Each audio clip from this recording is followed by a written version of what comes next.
This video is all about composition and how to explore a scene to get the most variety of photographs that work for you from a particular location. I've got a series of images here that I took of the fishing sheds at Winterton, and I'm going to put this just into a slideshow so we can take a look at the images full screen. So the first one is just a shot from a distance to kind of set the scene with an overall look of the sheds from a distance. This is with a 50mm lens, kind of a straightforward approach. Not the finished image by any means. In fact, none of these are finished images. These are just JPEGs out of the camera, and they're not edited pictures. And it's not a video of how to photograph sheds. Unfortunately, it's just basically a video showing how to explore a particular location and look for all the different images and angles that you can find there. So the next image is on the track leading up to the sheds, and you can see that you can, if you get the right approach, find the leading lines. Obviously there's been a tractor going up here, so you can get leading lines which take you up to the sheds, although from this particular low vantage point you can't really see the sheds too good. So walking around to the right now, you can see the undulations in the grass and the dunes. They kind of give you a bit of a leading line, or it's something to take your eye towards the sheds in the distance, which are obviously much stronger and much darker shapes. Walking closer still and more again around towards the sea, you can see that if you get the right vantage point, you can use these ups and downs and these different ridges in the ground to create a kind of layered effect, which helps to separate the image into lines and sort of horizontal layers. This one is very similar, but it includes more sky. So if you had more features in the sky, if you had more interesting clouds or a sunrise, this would definitely perhaps be the composition to go for, where you can get rid of the perhaps less interesting part of the image and concentrate on the sky. But that's not this one. Okay, so I'm walking around again now, and on this particular afternoon, the sea fret, or the sea mist, was coming in, rolling off the sea and starting to encroach into the sheds, which is creating a nice, interesting visual effect. This is again still with a 50mm lens and from a reasonable distance.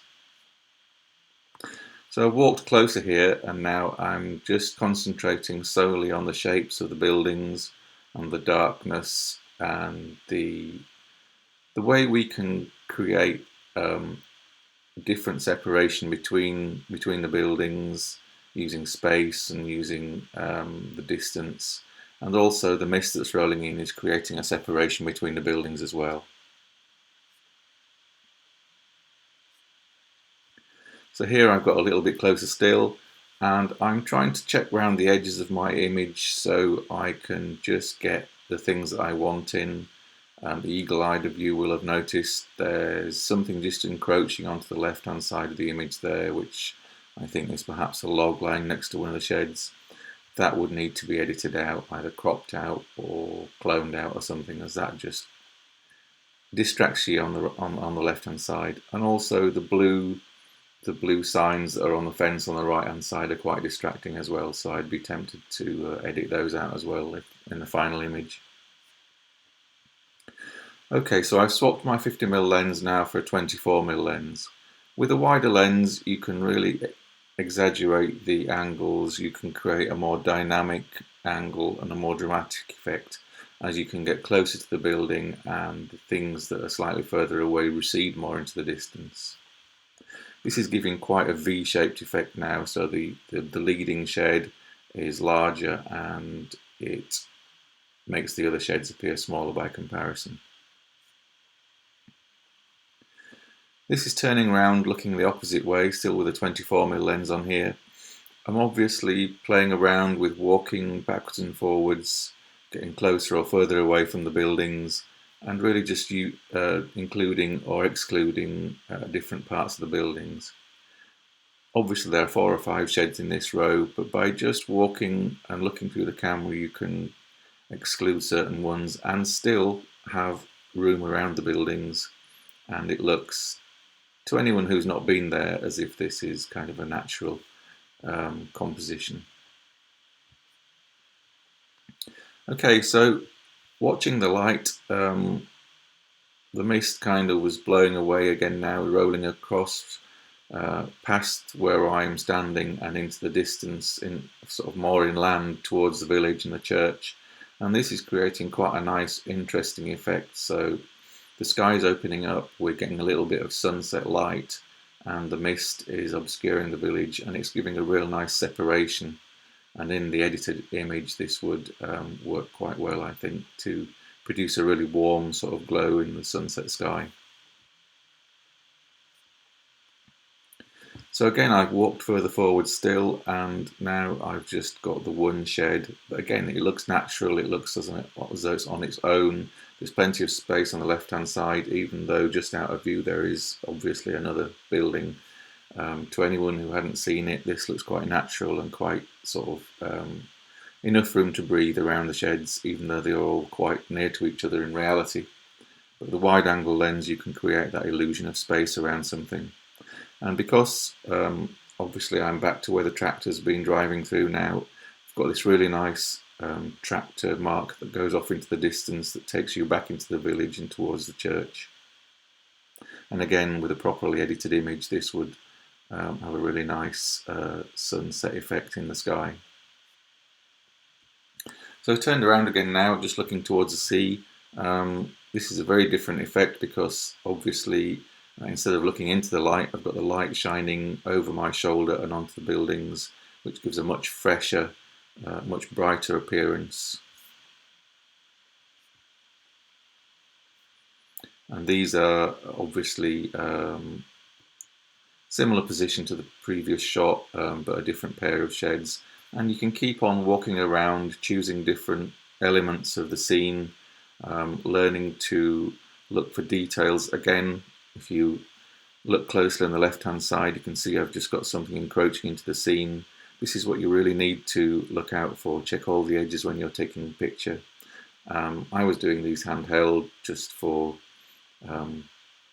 quickness really, and at the moment during lockdown we're not really supposed to be pausing for too long and using tripods, but in normal circumstances using a tripod and making sure that you're checking all the edges of your images for little distractions like that would be key, but we can easily get rid of that using software.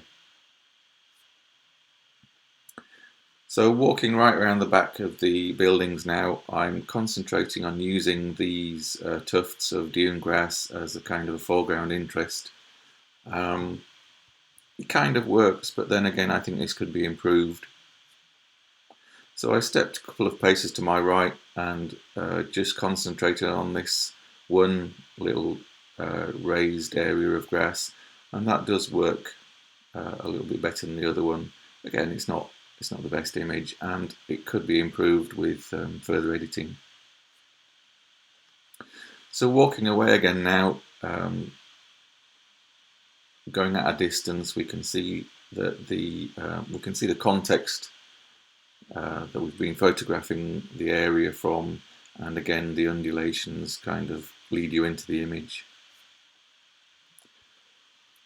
Back to between the sheds, you can create more of a feeling of, I suppose, claustrophobia by really getting between the sheds, and it's more of a dynamic, dramatic composition by having these sort of converging lines disappearing off into the distance. And again, that little bit of mist is just obscuring that lookout tower in the background. And it is quite a monochrome image, but by including something with a very definite sort of primary colour like the blue barrel, just really lifts that detail out and gives the eye a real sort of focus to pull your interest into the image. Look out for the textures of the elements that you're photographing. So this particular building had lots of texture in the plywood side. Obviously the black paint has worn away from some of the plywood, and you're getting all that texture which could easily be brought out even more and accentuated with some contrast enhancement. And this is just isolating one element. I've gone back to the 50mm lens here, which really gives a much flatter, much, I suppose, more naturalistic view of a building.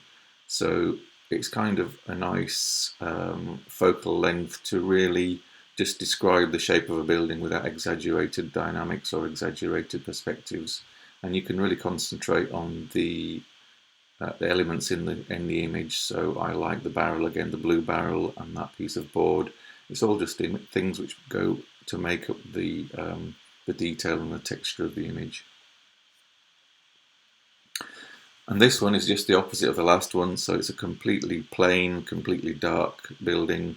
And again, that with the right amount of processing to bring that sky down and really look at the difference in the contrast between the building and the slightly misty background would create an interesting shot.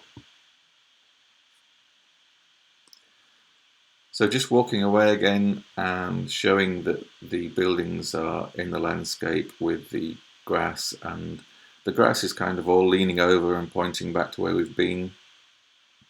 So it really kind of helps to lead your eye back into the scene. Again, this needs editing properly, so you can see that there are dust marks from the camera on the sky. You can see on the right hand side there's the blue notice again on the fence, which would need to be removed.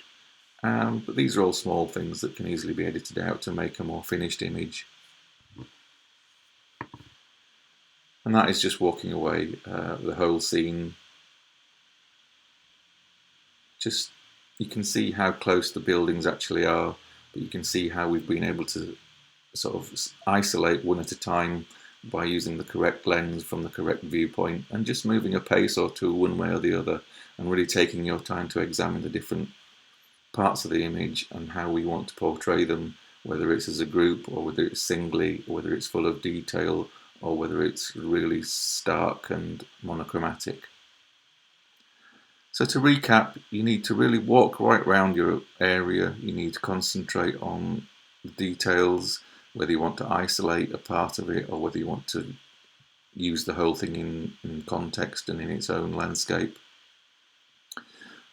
Look right around the image, make sure you've got nothing that you don't want in the picture, make sure you've got everything that you do want in the picture. It's all about editing out what you want from the image and editing out what you don't want around the edges. Watch for changes in the weather, watch for changes in the sky and the lighting, watch for changes if you're there a little while, watch for changes that are naturally occurring due to the light changing over the afternoon, and make sure you choose your lens for the effect. Using a wide angle lens really helps you to add drama to the angles and the perspective. Using a longer lens like a 50mm or a longer lens allows you to flatten the perspective and really draw your attention just to the detail and the actual architectural shapes or the shapes that make up the thing that you're photographing, without adding any sort of photographic drama to it. So take your time, walk around, make a selection of images, and just watch for everything that's going on either inside your camera viewfinder or outside in the natural world.